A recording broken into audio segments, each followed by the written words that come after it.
This will set the tone for a secretive, intense event, making sure to quickly establish the stakes and give a sense of danger without giving away the method or complete outcome. 1971, Los Angeles. Bruce Lee's reputation hangs in the balance. By 1971, Bruce Lee had made significant strides in Hollywood, but his status within the martial arts world was still contentious. At this moment in his career, he was caught between two worlds: the growing recognition of his star power in films like The Big Boss and Fist of Fury, and the fierce opposition from traditional martial artists who regarded him as a threat to their centuries-old practices. His unorthodox approach, blending various martial arts and discarding what he deemed useless techniques, earned him both admiration and resentment. To the general public, Lee was a symbol of physical excellence, a bridge between the East and West. But within the martial arts community, his philosophy was seen as disruptive. Bruce's belief in adaptability and efficiency, his concept of Jeet Kune, a martial art stripped of traditional limitations, was a direct challenge to the rigid forms that many held sacred. Those who adhered to ancient traditions saw Bruce as a dangerous rebel. His new approach wasn't just viewed as a break from tradition. It was a rejection of the very foundations that had shaped martial arts for generations. In this environment of tension and skepticism, the challenge arrived, an offer Bruce could not ignore. A highly skilled fighter, a product of one of the most respected traditional schools, had sent a message through underground fight channels. The challenger had heard of Lee's rising star and wanted to test the man's theory in real combat. It wasn't just a publicity stunt. This wasn't about demonstrating who could fight for the sake of ego. It was personal. The challenger's reputation was solid, forged in countless street fights and competitions. He was respected and feared. For Bruce, this wasn't just another fight. This was an opportunity to prove his philosophy, his way of fighting, and perhaps to prove to himself that his approach could stand up to the harsh realities of combat. But it also presented an immense risk. The martial arts world was watching, even if only a few knew about the event. If Bruce lost, if he failed to control his opponent, or worse, if he lost control himself, his carefully crafted reputation could shatter. What mattered now wasn't just his fame, but his very place within the martial arts world. Could his philosophy hold up under pressure? Could he fight in a way that stayed true to his beliefs? Or would his violence and rage overtake him? Bruce had always prided himself on being more than just a fighter. His message was one of self-discipline, of overcoming the limits of traditional thinking. This challenge, this hidden confrontation, would test that message in the most brutal way possible. But it wasn't just Bruce who was at risk. The martial arts community, divided as it was, would watch this challenge unfold in silence. Some hoping for Bruce's downfall, others simply waiting for a spectacle. It would be the moment that defined his legacy, his ability to maintain control, even in the face of overwhelming danger. Bruce Lee's reputation in the martial arts world was a fragile thing. This was his chance to either silence the critics once and for all, or to expose the weaknesses in his own philosophy. But for now, the world didn't know what was coming. His name was Liang. Liang wasn't a household name, but in certain circles, his reputation was well known. A former student of one of the most prestigious martial arts schools in southern China, he was a product of tradition. Every movement drilled into him since childhood. His style was rooted in the teachings of his master, a man who had spent decades perfecting his form and technique. But unlike his teacher, Liang wasn't bound by rigid orthodoxy. He understood the value of adaptation, and it was this awareness that made him such a dangerous adversary. Liang had made his mark in underground fighting circles, participating in no-rules matches that tested every aspect of a martial artist's skill. In these brutal arenas, reputation meant everything, and Liang had proven himself time and time again, swift, precise, and unforgiving.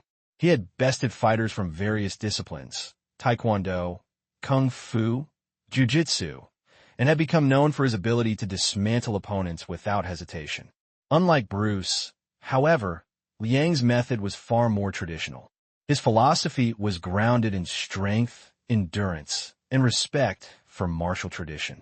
He believed in the purity of the old ways, in the power of discipline and ritual. Yet, even he couldn't ignore the growing whispers about Bruce Lee, the man who was reshaping the very foundation of martial arts. Liang had heard the stories, how Lee was teaching an entirely new way to fight, how his movements were faster than the eye could track, how he seemed to blend every style with a perfect fluidity that appeared almost unnatural. But there was something that irked him about Bruce's approach. To Liang, Bruce was not only an outsider. He was a rebel, disrespectful to the traditions that had taken centuries to perfect. His constant public challenges to traditional forms made Liang uneasy. It wasn't the man's ability that bothered him. It was the philosophy. To Liang, Bruce's method seemed too chaotic, too wild. Yet, as much as Liang disapproved of Bruce's unorthodox style, he couldn't deny that Lee was a phenomenon. And for that reason, Liang wanted to face him. He saw this challenge as more than a test of skill. It was a test of the integrity of martial arts itself. Could Bruce's freeform approach really stand up against the structured power of tradition? Or was it nothing more than a passing fad, a misguided attempt at perfection? When the invitation came through underground channels, Liang saw it as a chance to finally prove his point. It wasn't personal, at least not at first. It was about showing the world that traditional martial arts still had relevance in a world that was quickly embracing the chaos of mixed techniques and modern philosophy. But as the day drew closer, something changed. Liang, a man who had spent years in disciplined training, began to feel a different kind of tension. He wasn't just walking into a fight. He was walking into a confrontation with his own belief system. Would his traditional ways hold up? Or would they crumble before the brutal simplicity of Bruce's philosophy? On the day of the challenge, Liang arrived early, preparing himself both physically and mentally. His thoughts, however, were not focused on the outcome. No, he thought about the significance of the event. The martial arts world was changing, and whether he won or lost, this moment would go down in history as a turning point. The question was whether Bruce Lee's way of fighting, his philosophy, would stand the test of real combat. The gym was as isolated as the challenge itself. Set in a small industrial area on the outskirts of Los Angeles, the location of the sparring session was kept under wraps. A nondescript building tucked between warehouses, its exterior gave no clue about the momentous event happening within. No signs, no flashy promotions, just a silent structure that existed to house a test of skill, philosophy, and willpower. Bruce arrived early, his mind preoccupied with the weight of what was to come. The air outside was heavy with the kind of anticipation only those who had been in underground fighting circles could understand. Those who had agreed to be present would not speak about the match afterward. The secrecy was part of the agreement, part of the ritual.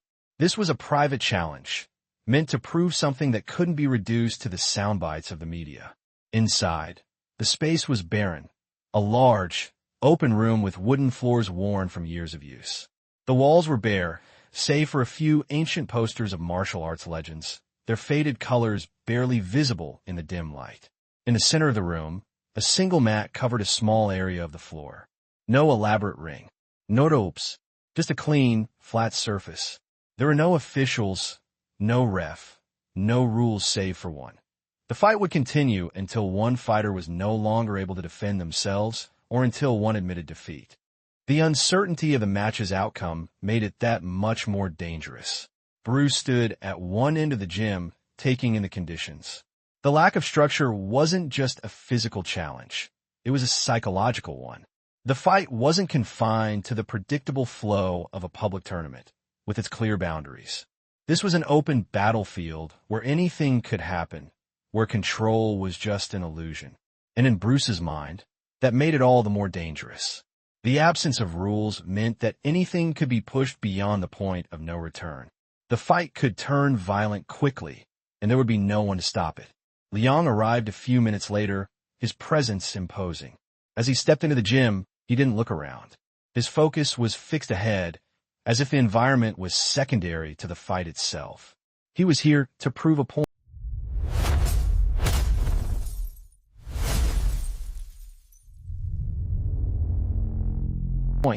and nothing else mattered. His traditional martial arts GI, worn but well kept, gave him an air of authority. His every step was deliberate, calculated. He was the embodiment of discipline, grounded in the weight of generations.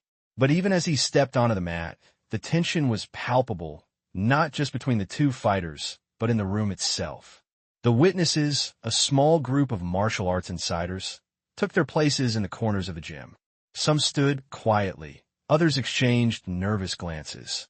Most had heard the rumors about Bruce's unorthodox style, but none of them had seen it firsthand. The stakes weren't just about who would win. This fight would reveal something deeper, something that could change how martial artists viewed Bruce Lee forever. The atmosphere in the gym was thick with unspoken tension.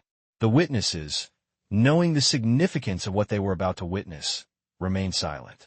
Even Liang didn't speak, despite his usual confidence. His body language was a quiet signal to Bruce that he wasn't here to play games. This was more than just a fight. It was an ideological clash, one that neither man could afford to lose. For Bruce, the conditions felt suffocating. He was used to training in controlled environments, where he could push his limits safely. But here, there was no control. This was a place where his philosophy, his entire approach to martial arts, would be tested to the breaking point. There would be no turning back. The silence between them was thick, but it shattered the moment the fight began. Bruce stood with his body slightly tilted, weight shifted onto his back leg, an easy stance, relaxed but alert. Liang, by contrast, was poised, his stance low and grounded. His eyes locked onto Bruce's, his focus unwavering. He didn't rush in. His eyes analyzed every movement, every slight shift of Bruce's body. In those first few seconds, the room felt frozen, the tension palpable in the stillness before chaos. Then it happened, the first strike. Liang was the first to move, his leg lifting with explosive speed, aimed straight for Bruce's midsection. It was a traditional high kick, the kind Bruce had seen 1,000 times in his training. It was fast, precise, and strong. But Bruce was already moving. His body shifted slightly to the side, his lead leg lifting just enough to block the kick. His reaction was fluid, almost instinctive. The impact was sharp, a muffled thud as Liang's foot met Bruce's leg. Bruce's balance was momentarily rocked, but his eyes never left Liang. He had anticipated the strike. Liang stepped back, recalculating. He wasn't surprised by Bruce's defense. He had expected him to be quick. But this was no longer just about speed. This was about control. Liang's eyes flicked to Bruce's hands, tight but ready for the next exchange. The first move had told him much about his opponent. Bruce wasn't just fast. He was unpredictable. Bruce's response was swift, a feint to his left that had Liang reacting before he even fully committed. In a fluid motion, Bruce closed the gap between them. His lead hand shot forward, palm open, targeting Liang's face. The strike was sharp, aiming for precision, but Liang was faster than expected. He angled his head just in time, narrowly avoiding the strike. Bruce's hand grazed his cheek, a whisper of contact. Liang countered immediately. His arm shot up, aiming for a powerful downward strike, a traditional technique designed to break through any guard. But Bruce's response was again lightning quick. He twisted his body, using the momentum to spin and deflect the strike with a simple, yet elegant movement. The crowd of witnesses tensed at the speed and grace of Bruce's motions. The room felt charged, every move a dance of control and counter-control. The exchange lasted only moments, but it told both fighters what they needed to know. Liang was powerful, his strikes direct and hard. But Bruce's style was not just about physical power. It was about positioning, about anticipation.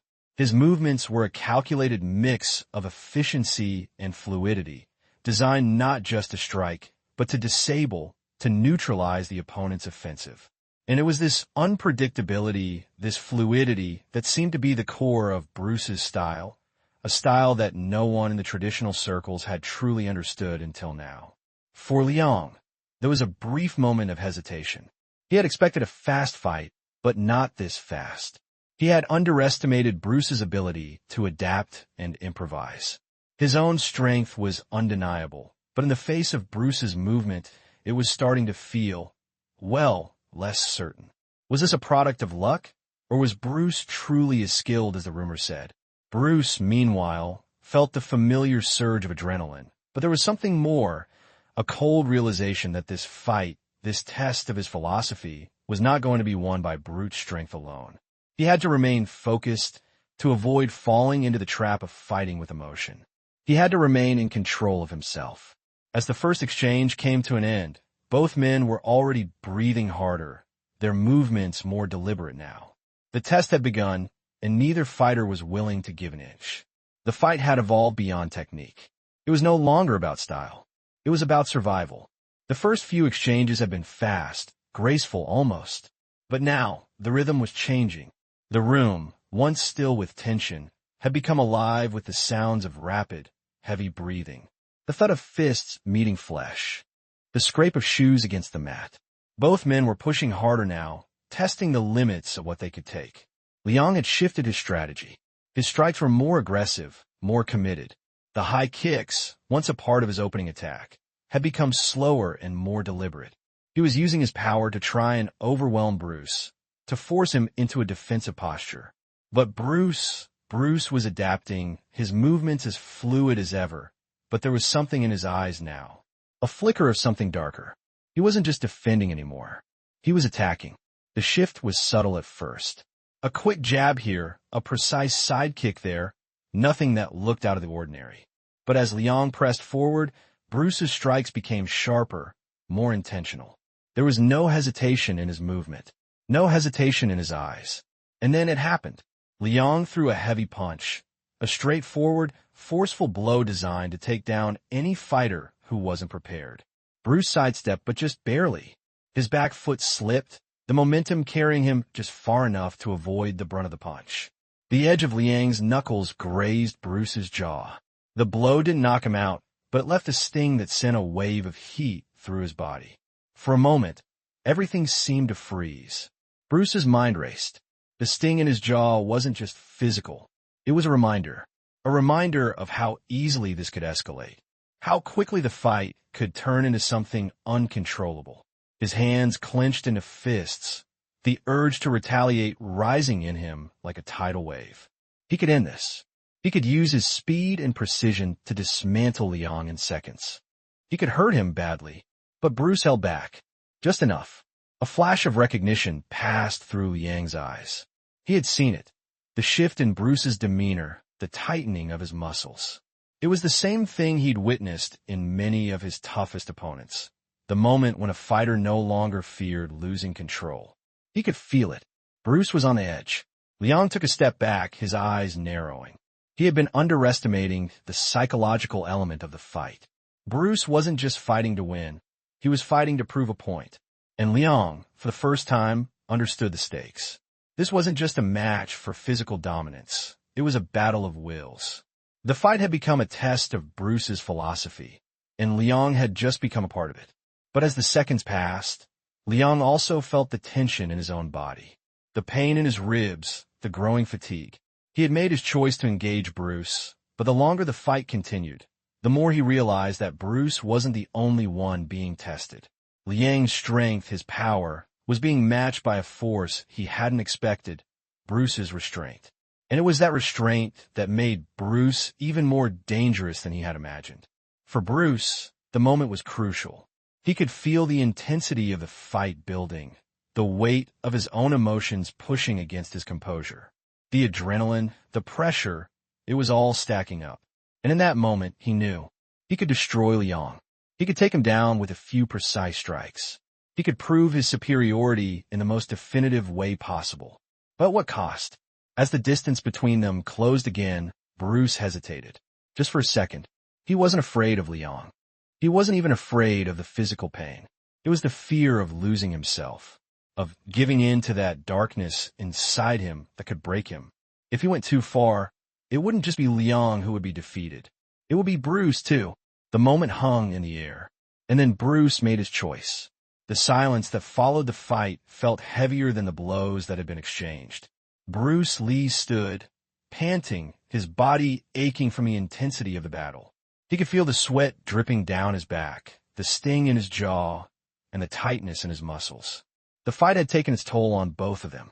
Liang, too, was breathing heavily, his face bruised but still defiant. His movements had slowed, and his posture had shifted from the aggressive stance of the beginning to something more measured, more cautious. For a moment, neither man spoke. They both knew the fight was over. There were no decisive moves left. There was no clear victory, only the raw, undeniable truth that each had reached their limit. Liang stood a few feet away, his eyes locked on Bruce's. There was no animosity in his gaze, only respect. In the end, that was the true test. It wasn't about who had won or lost. It was about proving that Bruce's philosophy, his way of fighting, had been legitimate. And for Liang, that realization was a painful one. His traditions had been challenged and, in some ways, broken down by Bruce's adaptability and fluidity. But it wasn't just the techniques. It was the philosophy. Bruce had proven that martial arts, at its core, wasn't about rigid rules or fixed styles. It was about what worked in the moment, about being fluid and unpredictable. Bruce, for his part, had faced the truth of his own limits.